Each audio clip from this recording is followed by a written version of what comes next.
অবশেষে হয়তো স্বাধীনতার স্বাদ পেতে যাচ্ছে ফিলিস্তিন, এক নতুন ভোরের সম্ভাবনা।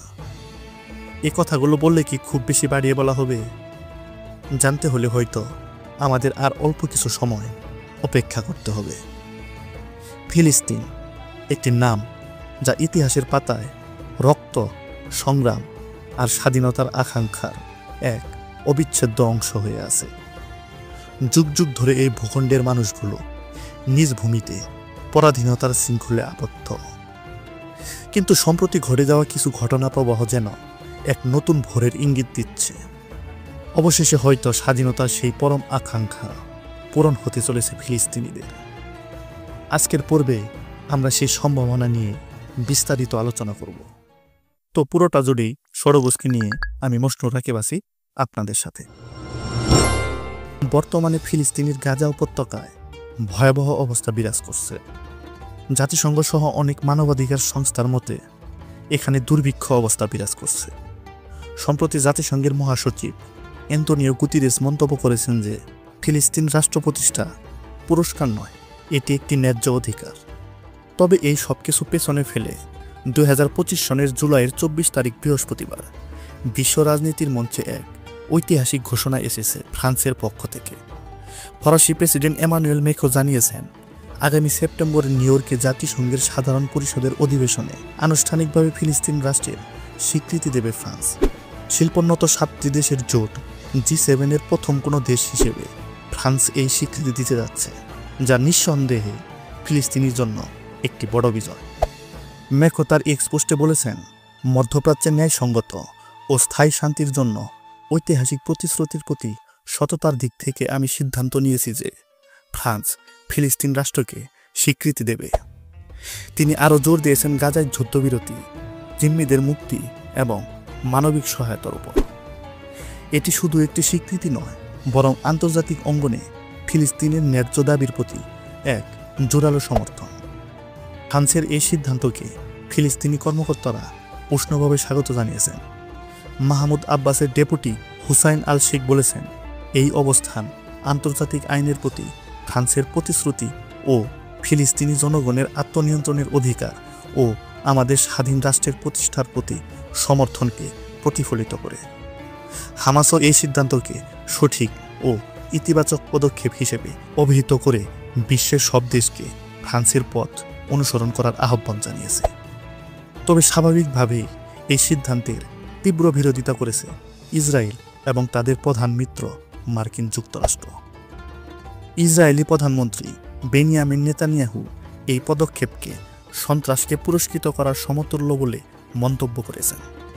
তিনি জোর দিয়ে বলেছেন, 7 অক্টোবরের হামলার পর ফিলিস্তিন রাষ্ট্রকে স্বীকৃতি দেওয়া ইসরায়েলের নিরাপত্তার জন্য হুমকি। যুক্তরাষ্ট্রের পররাষ্ট্রমন্ত্রী মার্কো রুবিও ম্যাক্রোর ঘোষণাকে জোরালোভাবে প্রত্যাখ্যান করে এটিকে বেপরোয়া বলে অভিহিত করেছেন। বর্তমানে জাতিসংঘের 193টি সদস্য রাষ্ট্রের মধ্যে 140টিরও বেশি দেশ ফিলিস্তিন রাষ্ট্রকে স্বীকৃতি দিয়েছে। সাম্প্রতিক সময়ে স্পেন, আয়ারল্যান্ড সহ ইউরোপীয় ইউনিয়নভুক্ত বেশ কয়েকটি দেশও এই তালিকায় যোগ দিয়েছে।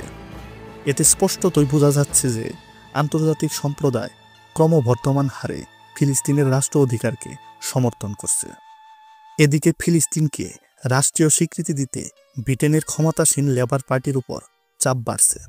এরই মধ্যে এই দাবিতে দেশটির 9টি রাজনৈতিক দলের 220 জন এমপি প্রধানমন্ত্রী কিয়ার স্টারমারের কাছে একটি চিঠি লিখেছেন। কিয়ার স্টারমার ফিলিস্তিনি জনগণের রাষ্ট্রীয় স্বীকৃতিকে একটি অবিচ্ছেদ্য অধিকার বলে অভিহিত করেছেন। তিনি বলেছেন, যুদ্ধবিরতি আমাদের একটি ফিলিস্তিনি রাষ্ট্র এবং দ্বিরাষ্ট্রীয় সমাধানের স্বীকৃতির পথে নিয়ে যাবে। এবং সম্প্রতি ব্রিটেনের প্রধানমন্ত্রী এও বলেছেন যে গাজায় ইসরায়েল যুদ্ধ বন্ধ না করলে তার দেশও সেপ্টেম্বরে জাতিসংঘের অধিবেশনে ফিলিস্তিনকে স্বীকৃতি দেবে। এছাড়া সৌদি আরবও ফ্রান্সের সিদ্ধান্তের প্রশংসা করে এটিকে ফিলিস্তিনি জনগণের আত্মনিয়ন্ত্রণের অধিকারের প্রতি আন্তর্জাতিক সম্প্রদায়ের ঐক্যমতের প্রতিফলন বলে জানিয়েছে। এমনকি রাশিয়াও ফিলিস্তিন রাষ্ট্র গঠনের মাধ্যমে ইসরায়েল সহ মধ্যপ্রাচ্য সংকটের সমাধানের কথা বলেছে। সবশেষে সেপ্টেম্বরে জাতিসংঘের সাধারণ অধিবেশন চলাকালে ফিলিস্তিন রাষ্ট্রকে স্বীকৃতি দেওয়ার পরিকল্পনা করছে কানাডা ও পর্তুগাল। ফিলিস্তিনের স্বাধীনতার এই আকাঙ্ক্ষার পেছনে রয়েছে গাজায় চলমান ভয়াবহ মানবিক সংকট। 2023 সালের 7 অক্টোবর ইসরায়েলে হামাসের হামলার পর ইসরায়েলি সেনাবাহিনী গাজায় যে অভিযান শুরু করেছে তাতে এ পর্যন্ত প্রায় 59,000-এরও বেশি ফিলিস্তিনি নিহত হয়েছে। গাজার বেশিরভাগ অংশ ধ্বংসস্তূপে পরিণত হয়েছে। জাতিসংঘের তথ্য অনুযায়ী গাজা শহরের প্রতি 5 জন শিশুর মধ্যে একজন এখন অপুষ্টিতে ভুগছে। প্রায় 1/3 মানুষ দিনের পর দিন অনাহারে রয়েছে।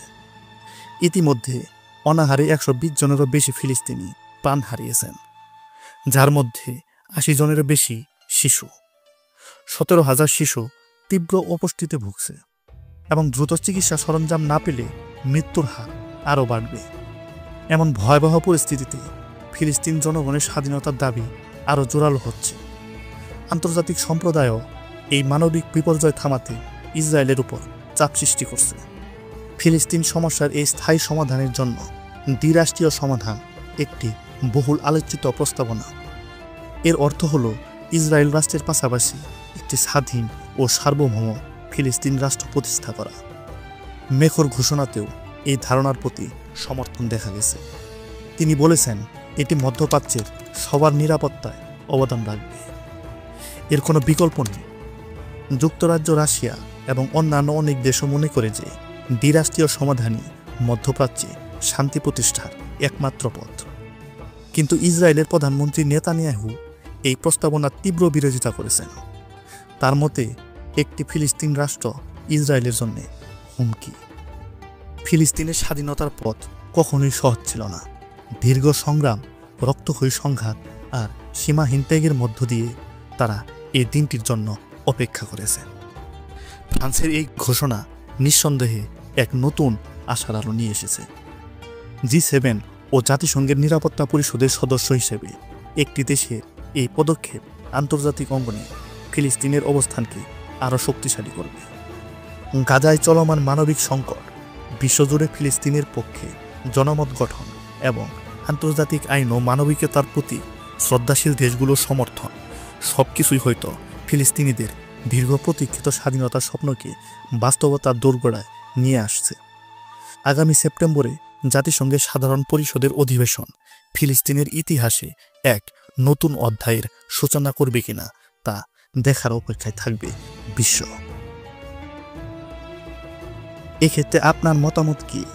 ফিলিস্তিনের স্বাধীনতা কি সত্যি আসন্ন? আপনার মূল্যবান মতামত আমাদের কমেন্ট বক্সে জানাতে ভুলবেন না। বন্ধুরা, আজ এ পর্যন্তই। কথা হবে অন্য আরেকদিন। আর ভিডিও ভালো লেগে থাকলে সরবুজ চ্যানেলটি সাবস্ক্রাইব করে পাশে থাকতে পারেন। ধন্যবাদ।